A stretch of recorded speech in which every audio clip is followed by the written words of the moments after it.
Welcome everyone, good morning and good afternoon. On behalf of the Climate Investment Fund Stakeholder Engagement and the Gender Teams, I welcome you to the launch of our report titled Empowering Indigenous Women to Integrate Traditional Knowledge and Practices in Climate Action. I'm Dora Kujo. I'm a Senior Operations Officer with the Climate Investment Funds, and I have that fine responsibility of managing the Stakeholder Engagement Program. A very quick throwback to frame our event this morning. In 2018-2019, the Climate Investment Fund commissioned a study to look into the contribution of traditional knowledge and technologies to climate solutions.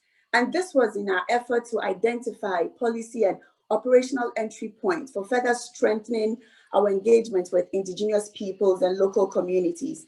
And of course, this was because we recognized their critical role as change makers in the fight against climate change. This study was also a timely response to the call from the Paris Agreement to strengthen knowledge, technologies, practices, and efforts of local communities and Indigenous people as it relates to addressing climate change. This report we are launching today fills a very significant gap that was identified in that study, which was on the gender dimension. And as you will hear from our various esteemed speakers, this report also further highlights the pivotal role of Indigenous peoples' women in generating, applying, presenting, and transmitting traditional knowledge and technology. To help us launch our report this morning, we are very privileged to welcome 4 Indigenous peoples' women's leaders from literally 4 corners of the earth, if you ask me, from Africa, Latin America, Caribbean, Asia, and of course, Eastern Europe and Eastern and Central Europe. We have with us Ms. Edna Kaptoyo, who is the Partnerships and Policy Advisor for the Pastoral Communities Empowerment Program based in Kenya. We have Ms. Florina Lopez, who is the Coordinator for the Latin American and the Caribbean Indigenous Women's Biodiversity Network based in Panama. Ms. Daria Egereva, Indigenous Activist and the Executive Director for the Union of International Peoples of the Tomsk region in Russia. And last but not the least, Ms. Ating Lungao, who is a member of the Naga Women's Union based in India. We are also very privileged to welcome Ms. Dalila Hamu, who is the Director for the External Relations World Intellectual Property Organization. We are also very privileged to welcome Ms. Louise Cord, who is the World Bank Global Director for the Sustainability and Social Inclusion Global Practice. And of course, my manager, the head of the Climate Investment Funds, Ms. Mafalda Duarte, who will be giving us her opening remarks very shortly. To give you a very quick overview of the 1-hour event, as I mentioned, Mafalda will give us her remarks. We will then give you a very brief animation screening of the full report, the 70-something plus pages report, crisped into a 1.5-minute compelling animation. I'm sure you're going to enjoy it. We would then call on Ms. Abigail Kedma. Abigail is the youth activist and the chair of the United Nations Youth Advisory Board based in Philippines. And she will facilitate a brief conversation with our esteemed Indigenous peoples women's leaders. And they'll be touching on the importance of the report's specific findings and messages. And of course, we would invite Ms. Louise Cord to give us her closing remarks, touching on how we can operationalize some of the very spot-on recommendations as it pertains to our MDBs and for that matter, the World Bank. And Renato's already given us a bit on the Zoom etiquette, but permit me to just bother you for a second. As one of our etiquette to ensure a very flawless program, we kindly invite you to keep your phones on mute when not speaking. And also we will be checking the chat box. So please feel free to post any comments, any queries, any complimentary remarks for that matter. And as you already know, we are providing translation in Spanish. So without further ado, let's get to business. Let me welcome Ms. Mafalda Duarte. Mafalda, over to you, and thank you. Thank you, Dora. And good morning, good afternoon, good evening, and welcome to this important event. Dora, I have to keep reminding you to drop the miss.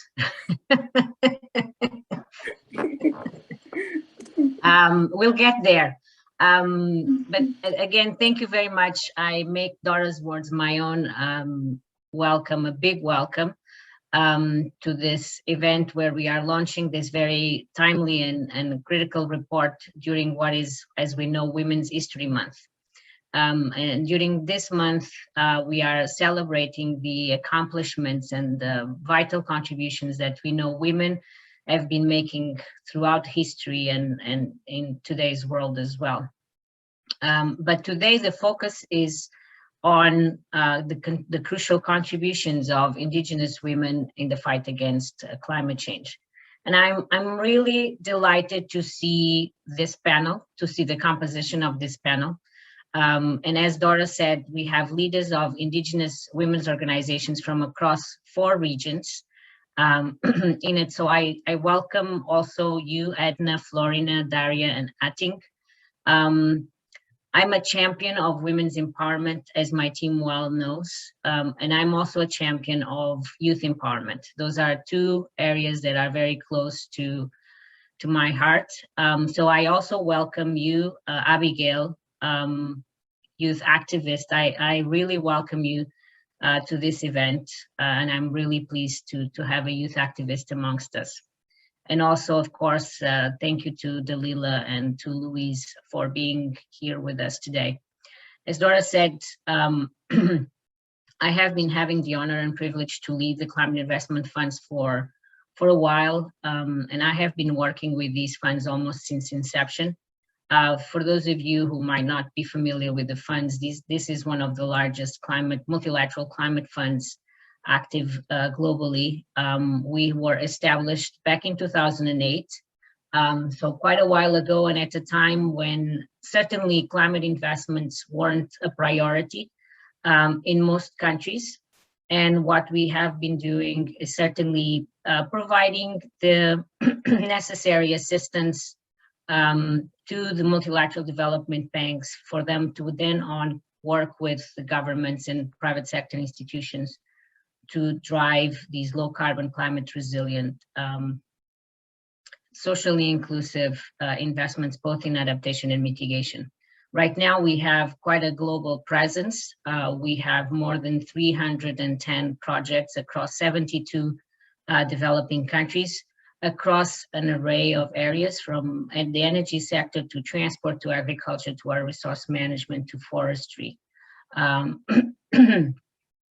And throughout this history of the climate investment funds, 2 of the areas that we have paid particular attention has been on gender equality and women's empowerment, and also Indigenous people and communities.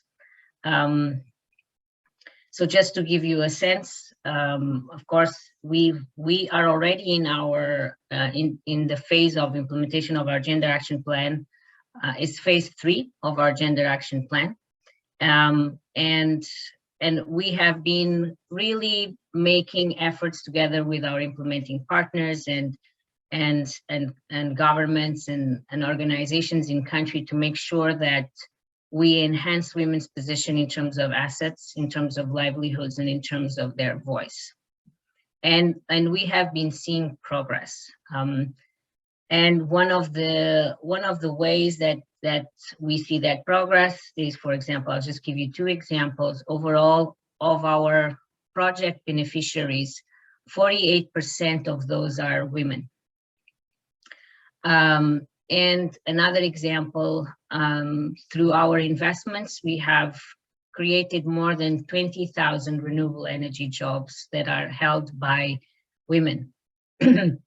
I happened to visit India, one of our projects in Rajasthan, one of the solar parks. And in one of these solar plants, there was a young lady, recently graduated out of university. She was the single lady in that solar plant, and amongst the very large solar park that we were visiting. And it was quite touching and moving to me. I was speaking with her, despite the difficulties, because of the location. She was being far away from her family. And you also know,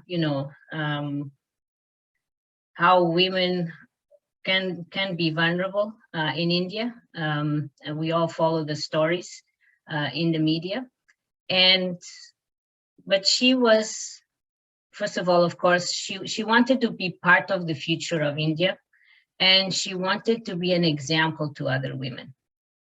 And that's why she was where she was, doing what she was doing. So, I was talking about 20,000 renewable energy jobs held by women, but these are the stories. These are the stories of what is behind these numbers. And I was very pleased to have met this young engineer. So as I was saying, these are two areas that we have been paying quite close attention and dedicating efforts, gender equality and women's empowerment, and the Indigenous people and the local communities. To take our gender equality and women's empowerment agenda forward, we are currently designing, in addition to what we have been doing, we are currently designing a women's climate leadership initiative, which is really focused on effective participation and leadership in local and national level climate decision-making processes. I mean, this particular report also highlights this particular point, which we have known from before as well, how important it is, the dimension of voice, and making sure that women and Indigenous women are included in the processes and are included in the decision-making processes. Now, when it comes to the Indigenous people and local communities, it's one of the initiatives that I'm mostly proud of in the context of the climate investment funds, is what we call the dedicated grant mechanism for Indigenous people and local communities. And I was there from the inception when this mechanism was started to first be discussed. This mechanism was designed through a very consultative process of representatives of Indigenous people and local communities across all regions. And during more than 2 years, these representatives met and discussed what this mechanism should look like in terms of governance and implementation arrangements. And sometimes, we would hear people question, but why is this taking so long? Why is this thing not moving? What are the issues? Later on, a few years down the road, when we did the first assessment of this mechanism, the results were just a proof of how important that earlier process was. And it wasn't so much only about the tangible results in terms of how many Indigenous people had received land tenure. It wasn't just about those tangible results. It was about the intangible results. It was about the ownership, the empowerment that was assessed through that process. That are more difficult to capture, but are actually the essence probably of the great results that are being observed and seen. This is just an $80 million grant mechanism, but it is supporting many initiatives, and many initiatives led by women that are making a difference in their lives, their communities, their families. Again, in Ghana, 42% of the individual grant recipients from this mechanism are women, and 34% are migrant women. Another example, in Mexico, 85% of the initiatives from that social inclusion window of the dedicated grant mechanism in Mexico are led by women. We are taking this now even a little bit further. We've launched last year a Just Transition initiative. And so building on the work that we have been doing, really acknowledging that the transformations we have to see in our societies to really tackle climate change and social inclusion are really deep. And perhaps people sometimes don't really realize what the depth of what this entails. And so we've launched that and are really focusing on two. I'm simplifying what the work that is being done, but basically we are shedding light and trying to bring to the forefront two issues. One is social inclusion and empowerment in processes. Again, speaking about, recognition and engagement of groups, of all groups, and in this particular case, Indigenous women. And distributional impacts, that everything we do needs to be looked at through a distributional impacts point of view. It's not just about what are the climate goals that we're trying to achieve, but what are the distributional impacts, what are the social inclusion goals that we want to achieve as we are achieving our climate goals. So this is all this particular report is part of these broader efforts that I have been describing in terms of gender equality, women's empowerment of Indigenous people and communities, really looking at the just transition dimensions of our climate change investments and processes and decisions. So this, I am not going to expand on the report because that's why we have these leaders here. I hope that you will find it interesting. As Dora was saying, builds on previous work and recognition of the importance of traditional knowledge and technologies. It was very interesting. You might have seen in the news recently another article saying Indigenous people are the greatest custodians of the forests. We've known that for a long time, but it's always good when these official reports, this one from the UN, actually stresses it once again and again and again. So this particular report highlights women's vulnerabilities to climate impacts.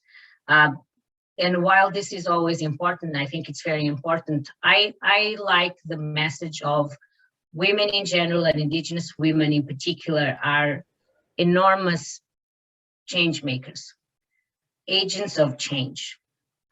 We have to look at, we have to stress this message to everybody that don't look at us as victims, don't look at Indigenous women as victims. Yes, look at the impacts and let's try to tackle them, but see them as agents of change that need to be empowered so that we can actually see the change that it's possible by empowering these groups.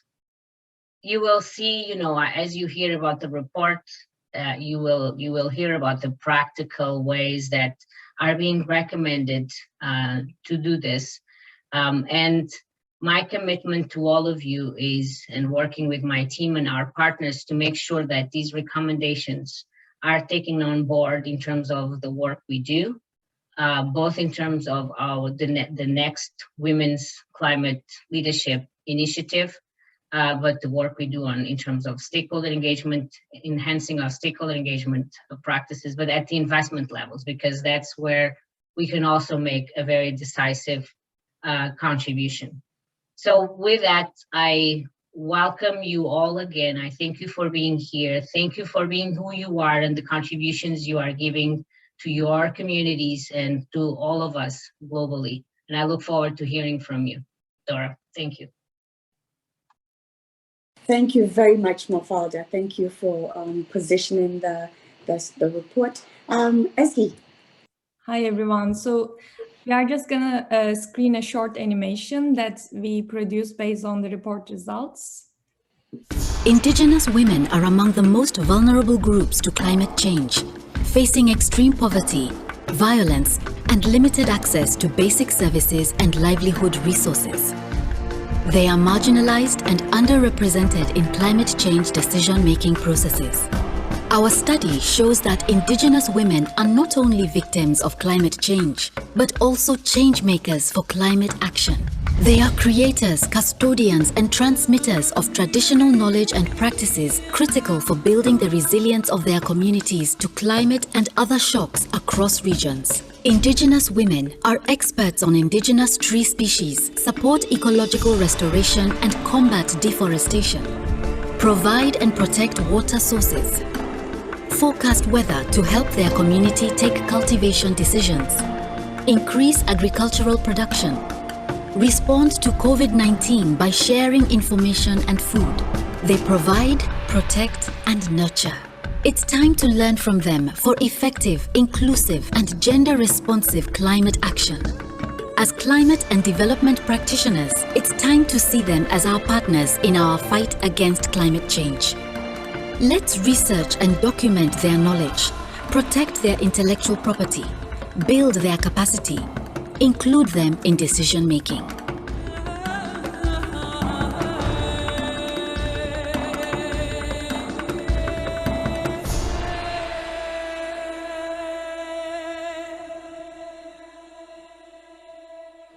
Excellent. Thank you so much, Ezgi. And I hope we met our word. This was a pretty compelling video. So on that note, I will pass it to you, Abigail Kidma, to give us the conversation with our esteemed Indigenous peoples leaders. Over to you, Abby. Magandang agos si kayo amin. That's good day to everybody in my native tongue. So I am Abigail Kitma, and I'm joining everybody here from our ancestral land here in the northern Philippines.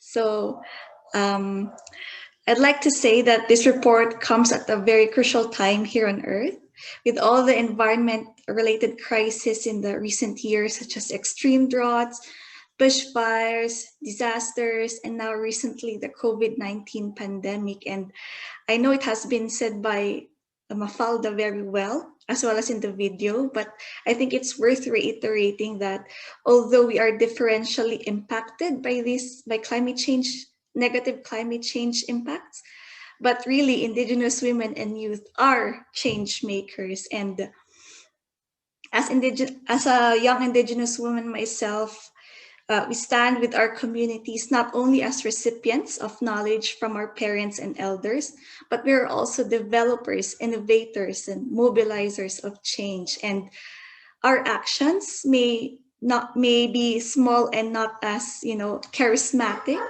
or big as other climate actions, but collectively together they can be as meaningful and significant. So I'm sure everybody's already. I have some two cents as well as to how can we empower Indigenous women on traditional knowledge and climate action.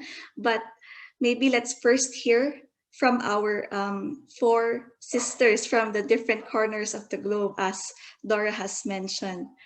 So first, I'd like to call on Miss Florina Lopez from Panama, who is the Indigenous Women's Biodiversity Network Coordinator for Latin America and Caribbean. So Florina, can you please share with us the ways by which Indigenous women use traditional knowledge to support food, water, and livelihood security? And can you also please highlight the challenges that Indigenous women and local women face in using their traditional knowledge for these purposes? Florina?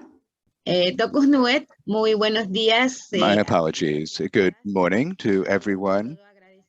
Particularly, I'd like to thank you for this opportunity and for being part of this report that's being presented.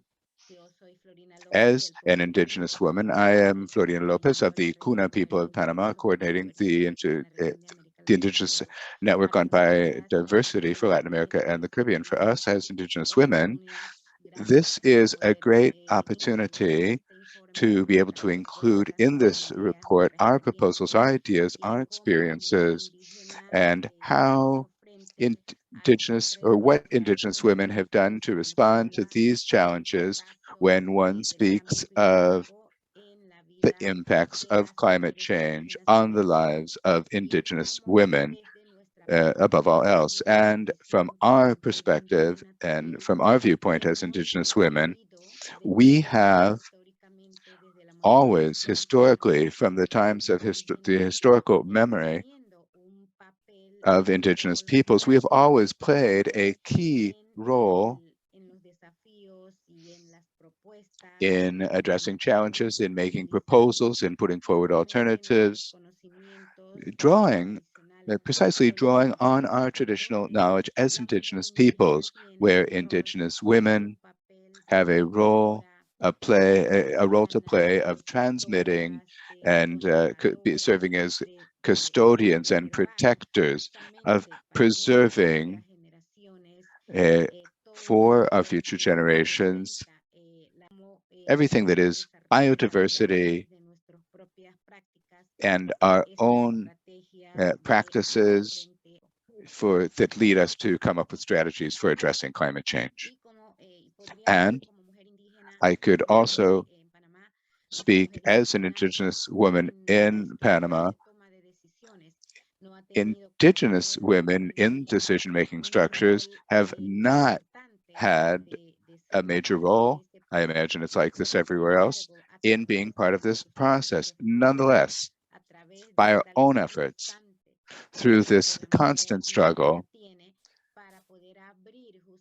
that Indigenous women have to wage in order to open up these barriers, in order to open new doors, this has made it possible for some institutions and some decision-making structures to integrate this full and effective participation that we're talking about. And in the community context, the Indigenous women have played that role, seeking solutions, seeking alternatives to address the situation.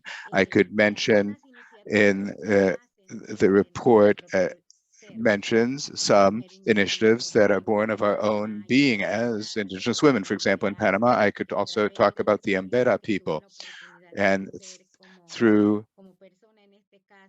my own experience in this case, I worked in a government program, and I took that advantage of that opportunity to learn more about other Indigenous peoples.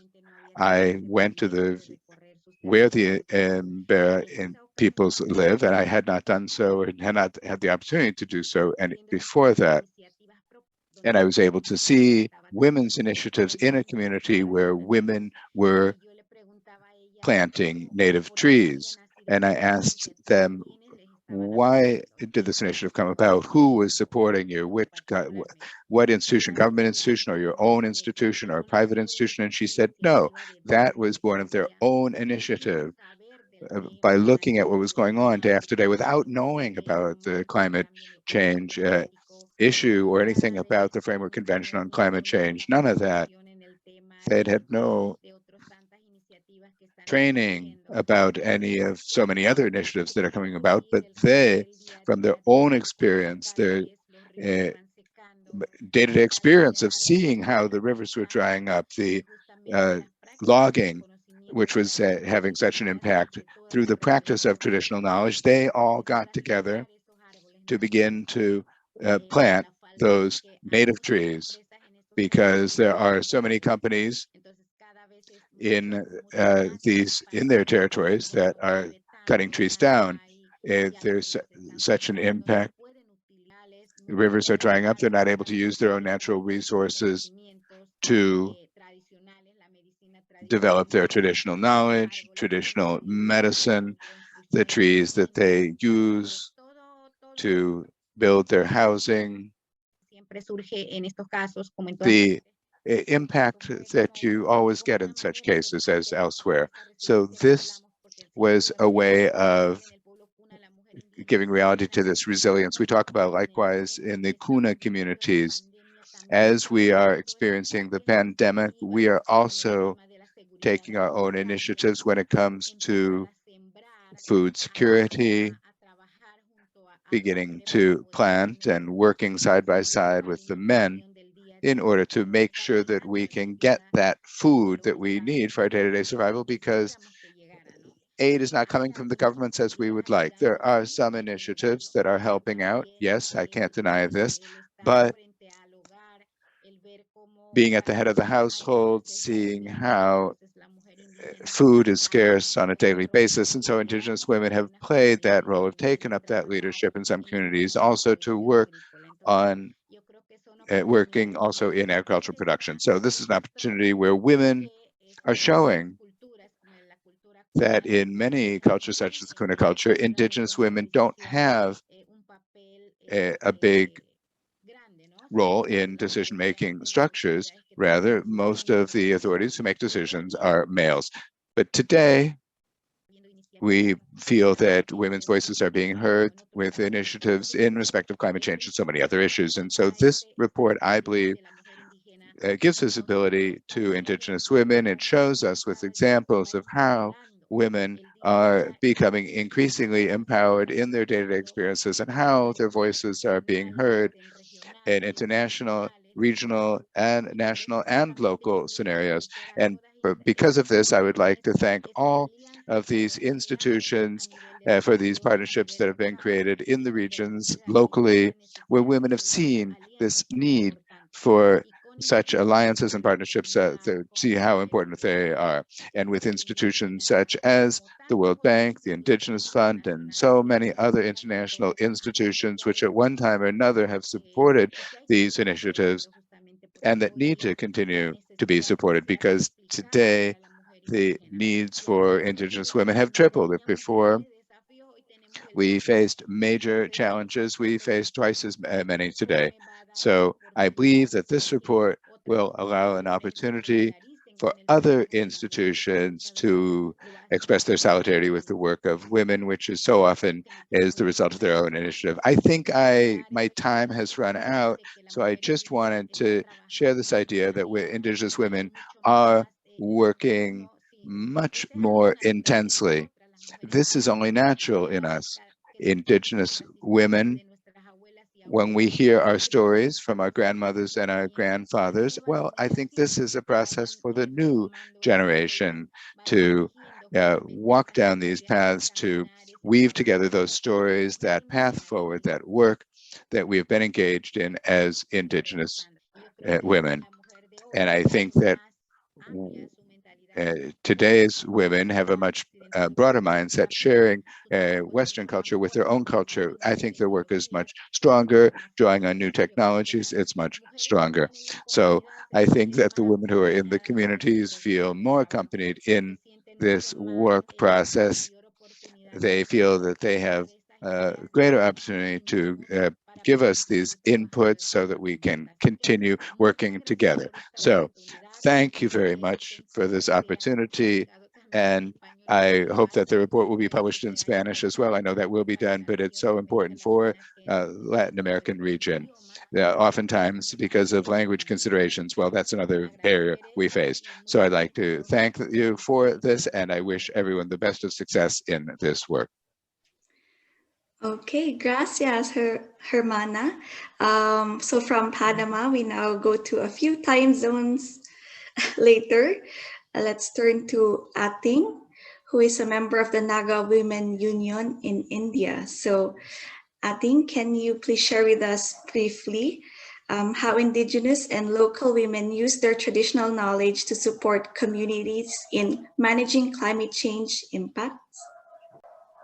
Good morning, good afternoon, good evening, everyone. And Mahai Reo is how I greet in my language. I'm joining from our ancestor territory of the Naga territory.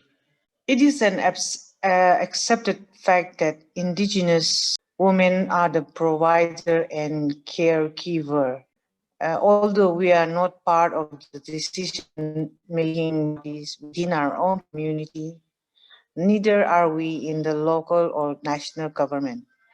But we voluntarily take initiative to ensure that food is available in our society and that the water sources are protected or the health of the soil does not deplete and the quality of the water and air remain clean. So as a provider and caregiver in our society, we take care of the natural resources around us and manage seeds for reciprocity and family subsistence. While giving care, we also transfer our knowledge to younger generations. And in performing our role as a provider, one of the traditional knowledge Indigenous women practice in adapting to climate change is through seed selection. We maintain different varieties of seeds, and depending on our understanding of the annual weather condition, we decide the main seed while also maintaining other varieties. We do this by observing how the clouds, the wind, the thunder, or the rain behave in the beginning of the year, particularly during the seed sowing festival. During this time, we observe the weather condition and decide the mother crop accordingly. Seed sowing festival is an important event for us because it relates to our understanding of the climate, our spirituality, and our preparedness for the ensuing season. In village like Punjam, a woman forecaster will announce which type of seeds will bear good yield in the forthcoming season and helps the community to decide whether the bench terrains field or shift elevation field will be a better option for the year. So such knowledge of forecasting cumulative weather condition and the subsequent crop yields are held by women for generations. And this predicting the communities to adapt to the changing climate conditions and help us prepare from the shocks of crop failure or when we face with extreme weather events like drought, storm, or floods.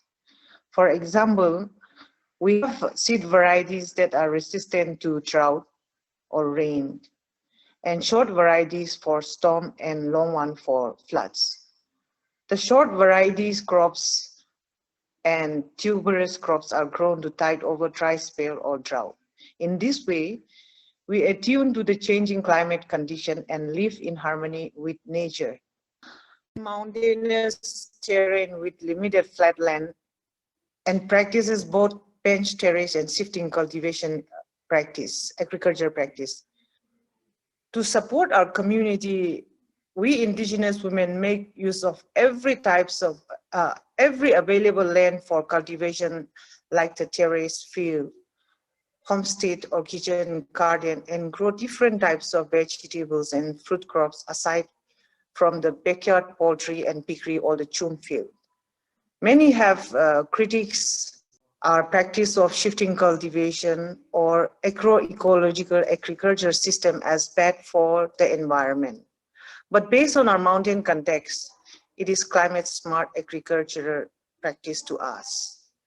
Climate change has impinged us in many ways, and we are very careful about understanding the annual weather condition because the consequence of crop failure would be too huge for our survival. So to ensure food availability, we try to understand nature and prepare ourselves in selecting appropriate seeds and support our communities in managing climate change.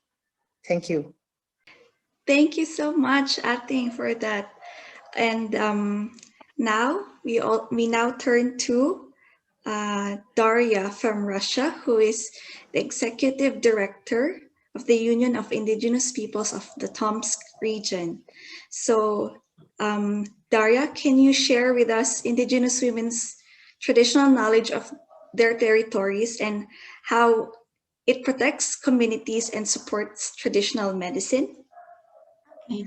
Thank you very much for inviting me here, and I would love to thank also Christina for helping me in making my interview. Her help and support was so much awesome. I really appreciate it. And also I would love to say about some words to the video which you shared with us. Of course, we have energy to struggle with climate change in our communities, and we would love to be part of decision-making process. So, and also I would love to say hi in my native language. It means Svat Gala, good afternoon, good evening, or good day. So I'm coming from a community, a small number, a small community with small numbered people. My people called Serkups, and it is translated as forest people. So it depends that we highly depend on forest products and nature resources. And of course, climate change begins in the northern areas mostly. When we say something about climate change or global warming, we understand that warming means it can bring a danger situation for white snow and people mostly who live there. And I also would love to say that in all communities, and in global communities and indigenous communities too, the role of indigenous women is not so high as it seems to be, as it should be. So speaking about traditional knowledge of indigenous women in my community and about traditional medicine, I would love to say that from indigenous mother and indigenous women, elders, as a first tell indigenous kids about traditions, about traditional knowledge.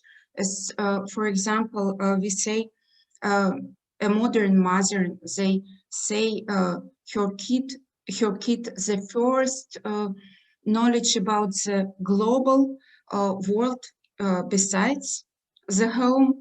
So indigenous mothers tells her kids about not only how to behave in a global world, but also she's transmitting knowledge how to behave in a forest, what berries are good and what are not, which grasses and berries are good for collection and gathering, for winter and for flu.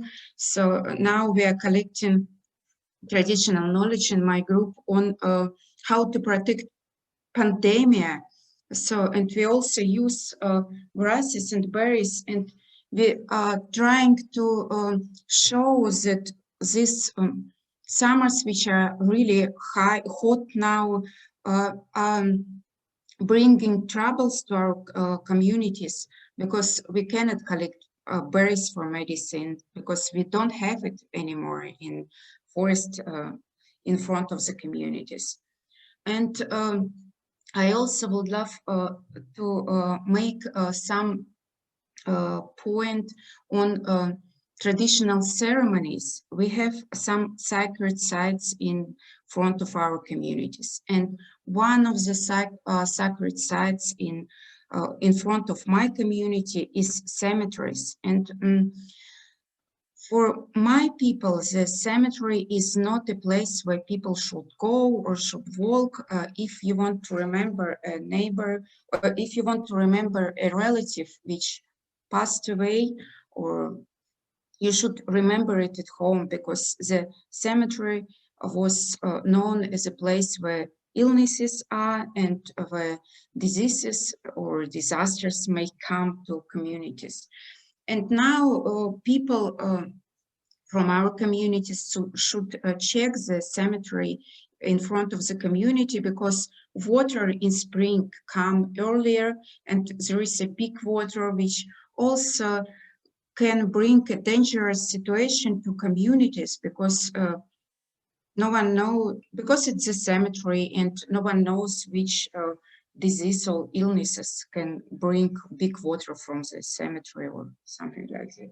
So indigenous peoples have now more responsibilities, and also they do all responsibilities by themselves. And of course, I would love to have some kind of a program or project, or I don't know, a government program which will involve indigenous women and indigenous peoples in struggle with climate change, and to use their knowledge for positive future of everyone.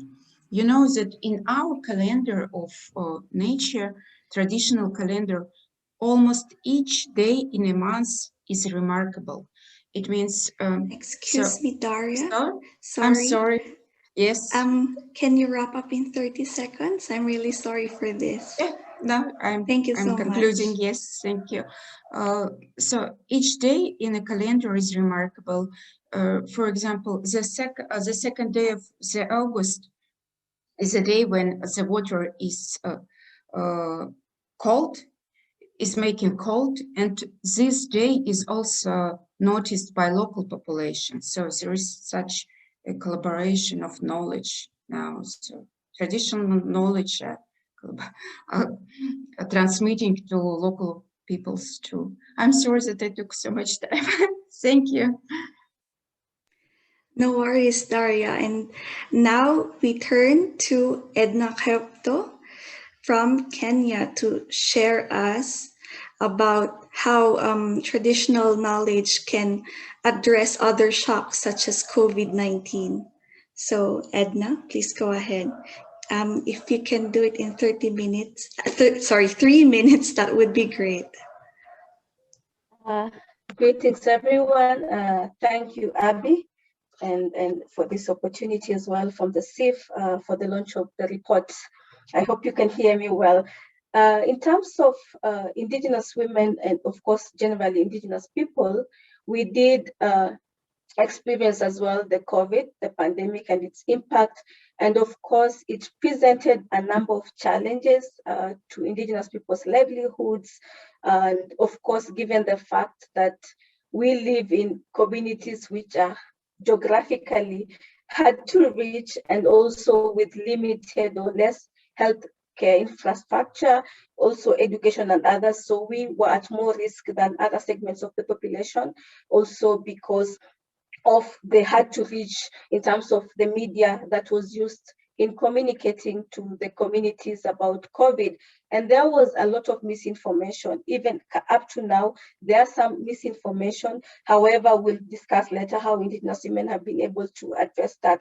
And of course, the challenge as well with the pandemic, you have to note, we are also confronting challenges of climate change, human rights violations, attack on, activists. So we are coping with multiple challenges as well, while still facing the threat of COVID. And for Indigenous women, this pandemic as well has increased the inequalities that they are still experiencing. And we've been able to see a number of challenges that arose. This increase in violence against Indigenous women, which has been documented, of course, impact on young girls, there's impact on the traditional livelihood production systems and also marketing with the quarantine measures and the containment measures that government put in. We have impacts like water insecurity and food insecurity. For instance, for pastoralists, we were dependent on transhumans to access clean water and such. So that as well has been impacted, among others. And of course, Indigenous women globally, even from where I am in Kenya, locally, organized from local level to regional and even to international levels to be able to mobilize resources and also to act through their social structures that are in place to respond to the threat of COVID and also to support their communities to respond to COVID. And of course, first is women use their networks really to support awareness creation and education, especially in local languages, and of course to set up the monitoring structure. For Indigenous people, there's the social practices, whether it's in terms of social distancing and also community practice of isolation when they're faced with a challenge. And women are able to use that to support their communities, to put measures in place, also to map out vulnerable sectors in the different households and to support that. In terms of addressing food insecurity, which was really a big issue, Indigenous women with their knowledge were able to start working really to set up reservoirs for food, and also to really bring up again the practice of reciprocity and solidarity amongst Indigenous women, so that you share with other communities and within communities, those who did not have the supply of food, as well as also we have examples from Tanzania where women set up their reservoir so that when there was challenges with shortage with other communities, at least they had some food stored. As well, during the period in Kenya and some other parts, there were a lot of rituals being performed. So Indigenous women were able to also support such rituals. And it's important really for communities because it brings cohesion and also gives community motivation and hope that they're able to confront the pandemic. And also some communities in Cameroon, the Baka, in some in Kenya, women were able to support the formulation of traditional medicine and also sharing the same formulation with other community for immune boosting. And this was something that happened. And of course, lastly as well, we also had the revitalization of food systems that Indigenous women were able to do, and of course supporting the communities really as well to take up the intergenerational learning with the time that was being provided. But finally, to say we had a lot of lessons from COVID because the agency that governments portrayed is the same agency we want for them to portray in terms of addressing other challenges like climate change impact. Yeah, thank you. Thank you so much, Edna, for that. And thank you all the sisters who spoke with us today. And I'm sorry that we're running a bit behind our schedule, a little more than 10 minutes. But I guess we're just really passionate about our knowledge. And as they have shared knowledge, or at least Indigenous knowledge, is really power. And as a young Indigenous woman, the messages shared has emboldened me to carry on the torch, to continue and keep the fire burning, not only in the future, but for today as well. So I'd just like to add to also those, the recommendations that were shared, that it's also important for us youth that our knowledge, Indigenous knowledge, is integrated in education and capacity building. So with that, thank you for all our speakers. And I now turn the mic to Dora. Thank you so much. Thank you so much. Thank you, Abigail. Thank you so much for mentioning that you're keeping the torch burning. At this stage, I think it would be quite ideal for us to hear from the World Intellectual Property Organization. If we had time, I would have shared a story as to why intellectual property is pivotal to advancing any interest from Indigenous people in transmitting their knowledge. But it's quite a clear fact. So permit me to call on Dalila to share with us with regards to how the WIPO is helping creating an enabling environment that can incentivize interest from Indigenous peoples' organizations to integrate their tested approaches for addressing climate change with a conventional way of doing business. So on that note, Dalila, welcome, and please have the floor. Thank you very, very much to you, to Mafalda, to Louise. I'm very delighted to be with you today and to interact also with Indigenous women. I think we all are supporting them, and they are very close to our heart. And what they do, we have to recognize it. And as you have just mentioned, I think that intellectual property innovation is very important tools. It is a very pleasant coincidence that WIPO's Global Challenges sector, and partnerships, which I am part of it, in fact, engage with both climate change and Indigenous people issues. And as such, I think it fully recognizes and appreciates the intersection between, in fact, climate change issues and Indigenous also. And I think in this report, the World Bank study also addresses them together. Of course, our perspective, as I mentioned before, we believe that innovation and IP have a significant role to play in advancing global efforts to mitigate climate change.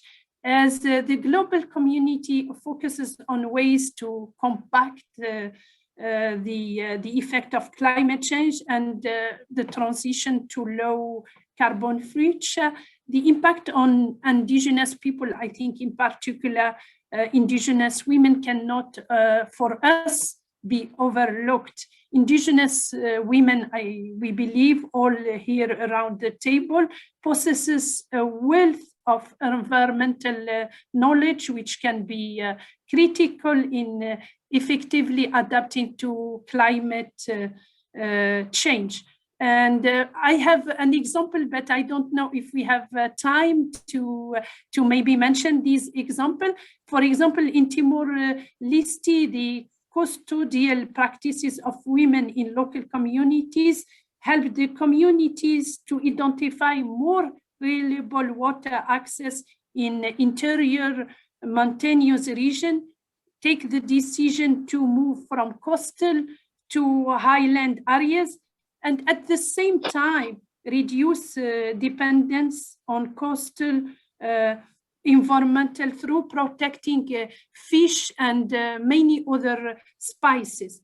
By that, they also reduce, I think, the impact of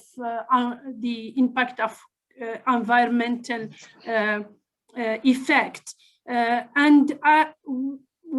This is just maybe one instance in which indigenous women traditional knowledge is helping people in the adaptation, sustainability, and resilience.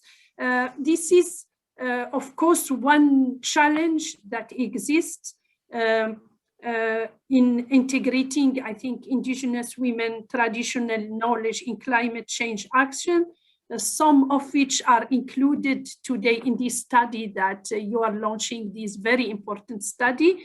Other challenges for us from the world intellectual property perspective is the lack of documentation about relevant traditional knowledge of indigenous in general and indigenous women in particular. Documentation of climate-related traditional knowledge in particular has received much attention as important way forward, yet it raises a number of intellectual property issues and must be approached from our opinion with much care. It is therefore a welcome development to see that WIPO, for your information, is working closely with the United Nations Framework Convention Climate Change, the UNFCCC, and is advising its local communities and indigenous peoples on issues related to IP. Well, WIPO, for your information, also has developed practical tools and capacity building programs. I think some of the participants have raised today the issue of capacity building. We do have some capacity building programs and a project to provide helpful guidance to indigenous people and local communities when considering documentation options. Combining traditional knowledge also with entrepreneurship and innovation is another, I think, great way to create sustainable solutions. And in 2019, the Traditional Knowledge Division of the World Intellectual Property Organization launched a practical training and monitoring program that I believe will be of great importance for our audience here. This program is targeting indigenous women entrepreneurs, including artisans, designers, performing artists, researchers, healers, and small-scale farmers. This program is meant for indigenous women entrepreneurs, support indigenous women entrepreneurs by strengthening their capacity to make strategic and effective use of intellectual property and innovation. I think we can't ignore that innovation and IP assets not only can help in climate change action, but also help women and indigenous women and we can also through them, I think, participate in the implementation of the sustainable development goals. And we must empower, I think, indigenous women with intellectual property tools for economic growth, the promotion of public health, and I think the pandemic, we all know how it is affecting many of these communities, and the mitigation of climate change for the good of themselves and for the good of everyone.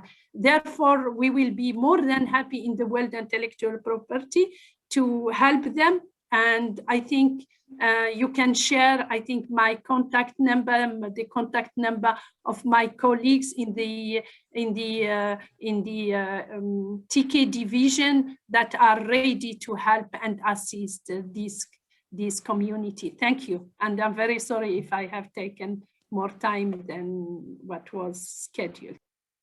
Dalila, I think you did amazing. And we're very grateful for the hearing of tools, how to actually get the questions on intellectual property addressed, to give that incentivized space for indigenous peoples and women to contribute their knowledge. I think we've come to the stage where Louise will be coming in. And Louise, thank you so much for bearing with us. We've gone beyond our time, but we cannot go any further. We cannot wrap this up without understanding duly what this means in terms of actual implementation. So over to you, Louise, and thank you again. Well, thank you so much, Dora, and thanks everyone. This has been a fascinating panel, and it's been my pleasure to participate. This is a timely and critical report dealing with an issue that's at the crux of humanity. Never before, we all know, has the demand and the need for action on climate change been stronger. And what we're hearing about everywhere is policies for low carbon growth, low emissions, commitments for low carbon growth development, transformations in food and transport and energy. But what we need to also hear about in all of these discussions is people, because people are at the heart of climate change, and people are the ones impacted, and their communities, their children, their elders. And how well we cope and how well we pull together as a universe, as a globe, as a people to address this challenge of climate change will depend on how well we work with people and we build on people. And of course, today's panels highlighted the importance of all people, and in particular, the incredible knowledge and understanding and ability to take action around this agenda that Indigenous women have. We've heard some fabulous stories from Florian of drying up of rivers and waters and how women are helping to address that. On Ating, on seed selection and food security. And Daria on pandemic protection and the role of plants that women know in traditional medicine and helping us to deal with the recent pandemic. And Edna talked about supporting communities in need and how women work across communities to help build resilience and create cohesion with tradition, which for me, which I also deal with fragility and tensions, which climate change will exacerbate. The ability to build cohesion and the role that women and traditional women play in that is not to be ignored. Dalia also mentioned something that's close to my heart, since previously I was working in Senegal, which is the role that women will play in resettlement. As we see some strategic movement of communities back from shorelines, back from protected areas, women will be bearing the brunt and need to be at the forefront of deciding where these communities resettle. But unfortunately, we've also heard about an amazing number and huge and real barriers to taking advantage of this incredible resource that women have, the challenges they face in having voice at the community and accessing the services and markets that they need, and the knowledge to be able to better disseminate their knowledge further and beyond the community, and the constraints that they face. So where I come out from this, and I know we don't have much time, so I just want to say a few things, is we know we have a lot to do. We know it's urgent. We know people are at the heart, and at the heart of that is traditional knowledge and women. And what can we do, and what are we doing about it? We're working increasingly closely with Mafalda and with the climate change team to develop our program on the social dimensions of climate change. And let me just highlight a few things that I think are really critical. First is our work on community-driven development, which is about getting resources and capacity to communities to enable them to design their own climate actions and build resilience, usually focused on adaptation, but also on mitigation. This is done in a participatory way. It's about building flood walls, water storage, infrastructure, resilient infrastructure. But it's done in a way that involves everyone in the community, needs to draw in the voices of women, of Indigenous women, and give them space to share their knowledge, document their knowledge, and be part of the decisions where money's being spent. A great example of a project like this is happening now, is under preparation in Kenya, and it has tremendous support from the government to, along with their decentralization program, to put fiscal resources in the hands of communities to be able to build resilience to climate change. The second big area, and by the way, that also focuses on economic empowerment activities, which I heard was something that was really important, often building on traditional herbs, ecotourism, which involves the environment, traditional medicine, traditional foods, areas where women have expertise, and Indigenous women in particular. The second big area for our engagement is around voice. And this is something I heard a lot of women talk about today, is the lack of voice. Let us be heard. Let us have a say, not only in how these resources, as I just mentioned, are used at the community level, but also in these policies for low carbon emissions, for transformations in food, transformations in energy and transport, for climate change. These transformations need to be inclusive, need to build on this traditional knowledge. So critical to this process is putting in place, and we've been working with Christina, who I see on the screen, to develop various tools around our citizen engagement agenda. I also see we have Jeff Twinda, who works on citizen engagement with us, and CSOs, to build up capacity to hear from all groups, to build consensus around what low carbon growth looks like and what needs to be done, and what are the adaptation policies that need to be put in place from the bottom up as well as from the central level down. I mentioned already the importance of inclusive food security, transformations in energy and transport, and to work with Indigenous groups and knowledge, the way that Lula was talking about capturing, to understand how to make these changes. Tremendous investments are going now in these areas, and they need to build on your knowledge, and you need to be part of this process. And this is what we're working to ensure. And then I just want to say a quick word about monitoring impacts. I feel there's a huge role that women can play in communities, and women in particular, and Indigenous women in particular, in monitoring the impacts of climate change. We heard about loss of species. We heard about rivers drying up. We heard about crops that can't be grown anymore. We need to document this.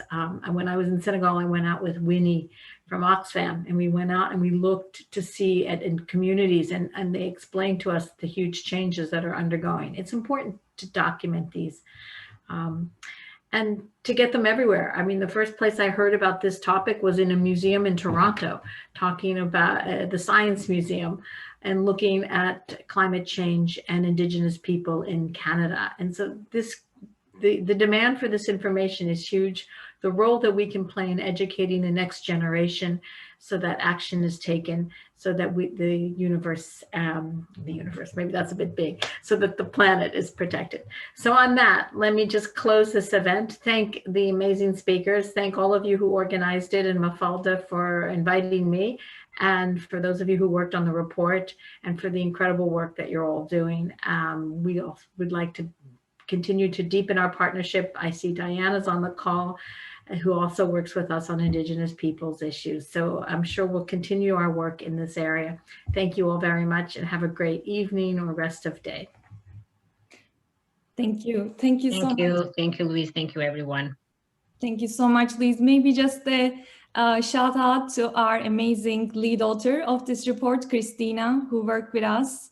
And we are so grateful to have all the Indigenous women and amazing moderation by Abby really conveyed youth's important role and their voice. Thank you so much, everyone, for being with us. Christina, would you like to say a couple of words? Thanks so much, Ezgi, Louise, and everybody for joining. I really just want to say thank you in particular to all the Indigenous women who spoke today and who participated in the study, which really would not have been possible without you. So thank you so much to everybody. It's just been a real honor to be able to be part of the study of the report. Thanks to our tech team as well, who made this possible. Johannes and others who are on the call. So I believe on that note, we have finished. Thank you very much. And of course, as Louise said, Renata, hats off to you. It was flawless, and we're really grateful for what you do to make things like this work out. Thank you for all the connections. And again, we will hope that our report will be circulated in all spaces where discussions around the role that Indigenous women play in climate action. So please feel free to contact us, and please feel free to send any additional comments, queries, requests for additional materials. But this has been a great honor. Thank you all. Thank you. Thank you, Dora. Thank you, Renata. Bye. Thank you, Christine. Thank you. Bye. Bye, Everyone. Thank you. Thank you, everyone. Thank you. Bye-bye.